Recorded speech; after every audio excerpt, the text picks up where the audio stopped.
Beck Show. Today we're talking about ACORN. Do you remember these idiots? Perform now.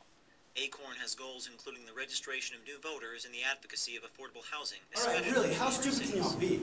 Well, ACORN's at it again, and we've uncovered even more dirt. We did a little audit of them, and I think you should check out what we found. Okay. Since you're a new client, we need to perform a more extensive client evaluation than we have to do in Can you believe the nerve of those pesky ACORN reps? Let me tell you something about the risk assessment procedures for ACORN.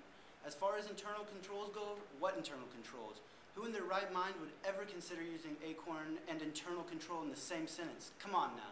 Testing control at ACORN is just a waste of time. A mistake the size of Dumbo can get through their controls. We'll be right back. Discovering fire, inventing the wheel, laying the foundation for all mankind. You're right. Good point. Sorry we couldn't get that to you sooner. Connie, your reaction? Sounds like someone woke up on the wrong side of the rock. Geico. 15 minutes could save you 15% or more on car insurance. Welcome back to the Glenn Beck Show. So I told you we would be joined by a nonprofit specialist that assisted our auditors, but I just found out that he couldn't make it due to scheduling conflicts. Apparently he had better things to do than be on my show. But it's all right, though. He's a liberal. On the bright side, we have here with us the previous auditor of ACORN, Dr. Madison, a.k.a. T-Mad. Hello? Can you walk us through your decision process and fill us in on what you found to be fishy, which unfortunately led to you to sprint away from ACORN? Well, in order to collect audit evidence through substantive analytical procedures, I first developed an expectation. I was able to develop this expectation by examining financial and operating data. Please continue. Then I defined the tolerable difference between my expectation and the recorded amount and compared the results. In some cases, the actual difference greatly exceeded the tolerable difference. So, Dr. T-Mad, how did you determine when you had enough evidence to support your opinion? Well, Glenn, are you familiar with the assurance bucket analogy? Am I?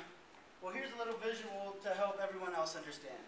To get your desired assurance, you need these 4 sources of data. You would start here with your risk assessment procedures, which would go in first. Second, you would do your tested controls, but since it's ACORN, there's not going to be any testing of controls because we already know they're bad. So we're going to jump right to the substantive and analytical procedures.